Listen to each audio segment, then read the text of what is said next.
आज आपका सप्ताह 13 का छठवां दिवस था। जो वर्कशीट क्रमांक 72 को आपने कंप्लीट कर लिया होगा, उस वर्कशीट को स्वयं से करना होता है। और यहाँ पर कुछ इस वर्कशीट पे शब्द आए हैं, उन शब्दों का, उन व्यंजन वर्णों का और उस मात्रा का आज हम रिवीजन करने जा रहे हैं। जो बच्चे आज आए हैं और मान लो इस बीच में अनुपस्थित थे तो उनको सीखने का यह अवसर मिल सकता है। चलिए, सबसे पहले इस सप्ताह का जो टास्क था, जो उद्देश्य था, वो यह था कि च और छ वर्ण की पहचान करना था और ई की मात्रा की पहचान करना था। छ से शुरू होने वाले शब्द, च से शुरू होने वाले शब्द में च और छ और ई की आवाज की पहचान, ये सब हमने सीखा। और हमने यहाँ पर एक बहुत अच्छी बात सीखी कि जो हमारा छ वर्ण है उसको हम थोड़ा सा अलग प्रकार से लिख रहे थे। उसको बनाने का तरीका और च को लिखने का तरीका आपको बताया गया। सबसे पहले च यदि आपको लिखना है तो आपको इस प्रकार की आड़ी लाइन खींचनी है। फिर यहाँ से आपको हाफ सर्कल इधर ले जाना है। फिर ये खड़ी डंडी खींचनी है और फिर ऊपर आड़ा डंडा खींचना है। इस प्रकार से आप छ वर्ण को बनाते हैं तो आपको राइटिंग बड़ी सुंदर बनेगी। आगे छ को आप बनाना है तो आप इस प्रकार से पहले बनाइए, फिर इसको यहाँ 9 जैसे बनाइए, फिर यहाँ से इसको जोड़िए और फिर आड़ी लाइन। इस प्रकार से आपको छ वर्ण बनाना है। और ई की मात्रा बनाने का तरीका आपको बताया गया था कि आप नीचे से ऊपर की ओर डंडे ले जाइए और पूरा एक साथ घुमाइए और फिर आड़ी लाइन खींचिए। इस प्रकार से च और छ और ई की मात्रा को आपको लेखन का अभ्यास और तरीका बताया गया था। जो स्टोक्स क्रम से सबसे पहले आपको कौन सा बनाना है, जैसे च में सबसे पहले आपको 1 नंबर, फिर ये 2 नंबर, फिर 3 नंबर, फिर 4 नंबर। तो पहले नंबर में आपको ये वाली आड़ी लाइन, फिर ये हाफ सर्कल, फिर खड़ी लाइन, फिर आड़ा। छ में यहाँ पर जो स्मॉल ई बनता है उस प्रकार से पहले, फिर यहाँ पे 9 को, फिर ये स्मॉल स्टैंडिंग लाइन खड़ी और फिर ये आड़ी लाइन। इस प्रकार से इन स्टोकों का क्रम है। किसी भी अक्षर को बनाने के लिए सबसे पहले कहाँ से शुरुआत करनी है, ये हमारी बुक ये बताती है और ये हमने भी आपको बताया। इस प्रकार से आप इन वर्णों को बनाते हैं तो आपकी राइटिंग सुंदर बनती है। आपने देखा होगा कुछ बच्चे बड़ी कक्षाओं में चल जाते हैं मगर उनकी राइटिंग नहीं सुधरती। वो क्यों नहीं सुधरती? क्योंकि वो इस रूल्स को फॉलो नहीं करते, और इस रूल्स को फॉलो नहीं करते तो उनकी राइटिंग नहीं सुधरती। अरे भाई, इस स्ट्रोक के माध्यम से आप थोड़ा सा अभ्यास करेंगे तो आपकी राइटिंग सुंदर होते चले जाएगी। आप ही देखिए मैं कितना बोर्ड में मेहनत करता हूँ और बोर्ड में कितनी मस्त राइटिंग बनती है, और मैं विदिन सेकेंड में मतलब 4 से 5 या 1-2 मिनट में नदी में पूरा ब्लैक बोर्ड लिख लेता हूँ। और यदि ड्राइंग की बात भी आए तो ड्राइंग में बिल्कुल तुरंत बना लेता हूँ।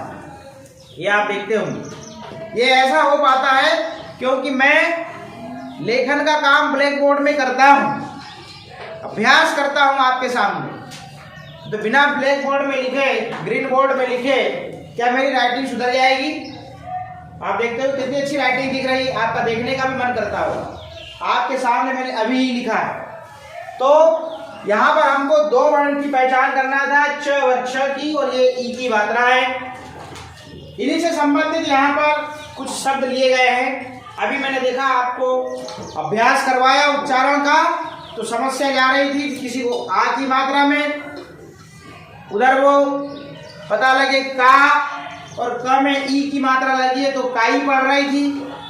इसका मतलब जब हम यहाँ पढ़ाते हैं कि हमने अभी तक किसी भी कहानी को डायरेक्ट नहीं पढ़ा है, हमने उनके शब्दों में जो अक्षर आ रहे हैं, जो मात्राएं आ रही हैं, उनका बड़ा सिस्टमेटिक रिवीजन किया, उनका उच्चारण किया। तत्पश्चात हमने उस शब्द को पढ़ा, वही अभ्यास हम करने जा रहे हैं। एक बार पुनः आपके पास सीखने का अवसर है। देख लीजिए, ये हमारे इस सप्ताह का उद्देश्य था च और छ और ई की मात्रा को सीखना। ये च है, ये छ है और ये ई की मात्रा है, मतलब बड़ी ई की मात्रा। इसे हम बोलते नहीं है बड़ी, मगर उच्चारण में हम उसे अपने व्यवहार में यदि हम जोर से बोलते हैं ई की मात्रा तो समझ जाते हैं वो बड़ी ई है। हम उसे बड़ी ई की मात्रा नहीं बोलते। क्यों नहीं बोलते? क्योंकि बड़ी ई बोलेंगे तो कहीं ना कहीं हमारा उच्चारण या पढ़ने में व्यवधान उत्पन्न होता है। भाई बोलने में टाइम लगता है। बड़ी ई, छोटी ई, कहाँ से छोटी और कहाँ से बड़ी, मात्र बोलने का अंतर है। एक को धीर से, एक को जोर से। 10वीं बार की ध्यान ग्रीन बोर्ड पे। अब देखिए यहाँ पर ये वर्ण कौन सा है भाई? बोलिए छ। सबके मुंह से आवाज निकलनी चाहिए। तो मैं ये समझूंगा कि सबका ध्यान इस बोर्ड पर है। ये है छ और ये मात्रा लग गई ई की, तो यहीं पे हो गया ये छी। ध्यान दीजिएगा, आ की मात्रा में बड़ा कंफ्यूजन रहता है। और ये क और क में आ की मात्रा लग गई, अब ये क नहीं बचा, अब ये हो गया का। अब ये छ नहीं बचा, ये हो गया छी। तो क्या होगा? छी का।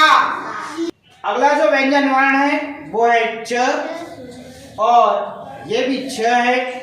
इस व्यंजन वर्ण में आ की मात्रा लगी है और इस व्यंजन वर्ण में ई की मात्रा लगी है। अब ये च नहीं बचा, ये हो गया चा और ये हो गया ची। क्या पढ़ेंगे इसको? चाची। बड़े सरल शब्द हैं और ये सीखने के लिए हमें बहुत मदद करते हैं। चा ची इतने कठिन शब्द नहीं है कि आप इनको पढ़ ना सको। और मैंने एक बात बताया था, याद करिए, जो मात्रा जिस व्यंजन वर्ण में लगती है उस व्यंजन वर्ण का उच्चारण उस मात्रा के जैसे होने लगता है। जैसे च में लगी आ की तो ये हो गया चा और च में लगी ई की तो ये हो गया ची। अब दोनों को मिलाएंगे भैया, चा और ची को मिलाएंगे तो चाचीस तो होगा नहीं होगा? अभी उधर दीपिका कह रही थी कि चा और ची पढ़ रही थी, वो पढ़ रही थी ई की लगी तो चाई। बात समझ में आ रही है? चाई कब होगा? वहां पे ई रहेगा ओनली, स्वर वाला ई। कौन सा वाला? ये वाला। चा और ई ये होगा चाय। दीपिका देख लो अच्छे से, आ रही बात समझ में? मगर यहाँ पे तो ई की मात्रा च में लगी है तो वो तो ची हुआ। हम बोल रहे हैं चा और बोल रहे हैं ची, तो जो बोले उसी को तो जोड़ना है, कहीं मन से थोड़ी ना कुछ बोलना है। तो चा ची। अब ये देखो, का की, खा की, खा की, का की, खा की। देखो ख में आ की मात्रा, खा और की क्या होगा? खा की। देख लो सोम अच्छे से, मौका है सीखने का, क्योंकि अब आपकी वर्कशीट के दिन बढ़ते जाएंगे तो आपका थोड़ा सा कठिनाई बढ़ते चले जाएगी। आप देख रहे हो कठिनाई बढ़ रही नहीं बढ़ रही? इस सप्ताह के पहले, वो वाले सप्ताह के पहले मात्रा वाले शब्द नहीं थे, अब मात्रा वाले शब्द आने लगे हैं। यदि हम इनको नहीं सीखेंगे तो फिर उधर दिक्कत हो जाएगी। इसलिए हमारा सीखना यहाँ जरूरी है। मैं आज 6वें दिवस में पढ़ाने का नहीं है, आपके करने का था, मगर मैं इसको इसलिए इंक्लूड किया कि जो बच्चे नहीं आए थे, once again you have a chance सीखने का।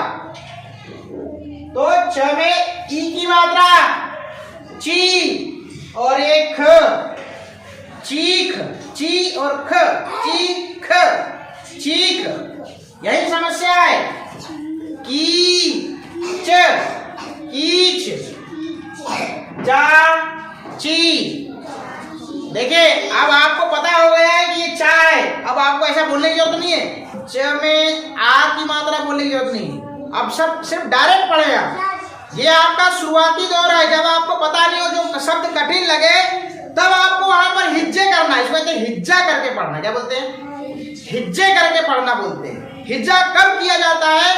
जो शब्द हमें कठिन लगे, जिसको पढ़ने में कठिनाई हो, वहां पर हमको हिज्जे करके पढ़ना चाहिए, तोड़ तोड़ के पढ़ना चाहिए, एक एक अक्षर में मात्रा लगाकर बोलना चाहिए, तो वो शब्द को सही पढ़ा जा सकता है। और कभी भी किसी भी शब्द को अंदाज से बोलने की कोशिश मत करिएगा कि बोले इधर मान लो पता लगे इधर का और इधर की लिखा है, बोले काकी तो पढ़ा था, पता लगे इधर काली लिखा हो, उधर का पढ़ दिया, ली पढ़ दिया, काली। काली नहीं बोलते, कुछ लोग काकी बोल देते हैं। तो ओवर कॉन्फिडेंस में आप किसी भी शब्द को बिल्कुल मत पढ़िएगा, हिज्जा कर लीजिए और देख के पढ़िए।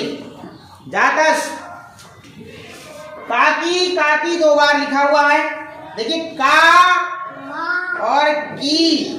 यदि आप क को का नहीं कहेंगे तो ककी हो जाएगा, क्या हो जाएगा, ककी। और छी का, तो पूरा बोलते समय भी वैसे निकलना चाहिए, छीका छीका। मुंह खोलने में कंजूसी ना करें, आप मुंह के मुंह में ना बोले शब्दों को, आप दिल खोल के बोले, इंजॉय के साथ में पढ़ें। यदि मैं पढ़ाते समय जब शर्म नहीं करता तो आपको पढ़ाते समय फिर किस बात की शर्म करने की जरूरत है? हाँ, जब अपना मैं मुंह खोलता हूँ पढ़ाते समय छी का, तो फिर तुम पढ़ते समय का को कंजूसी करते हो। आप भी मुंह खोला करो ना, आपकी मात्रा में छीका। हो सकता है आपका मुंह दर्द दे खोलने में, मगर ऐसा नहीं होगा, हमने तो अभ्यास कराया है भव्या। अब देखिएगा यहाँ पर इस प्रकार से ये सब रिवीजन होते हैं। आपने घर में सुना होगा कभी झगड़ा होता होगा, अरे क्या किचकिच होती है यार, सुना है? झगड़े की बहस को किचकिच कहते हैं। क्या कहते हैं? किचकिच। देखिएगा कि च, अब चा नहीं है बाबू यहाँ पे, च जो बोला उसी को जोड़ना है, की च किच। बारिश बात समझ में आ रही है? किच किच। जब आपको ये दोनों एक से दिखे तो एक को पढ़ के 2 बार बोल दो बस, किच किच। हरी बात समझ में? अब ये घ है भैया, घड़ी वाला घ, घी और च, घिच घिच। हरी बात समझ में? घिच घिच। फिर क्या है?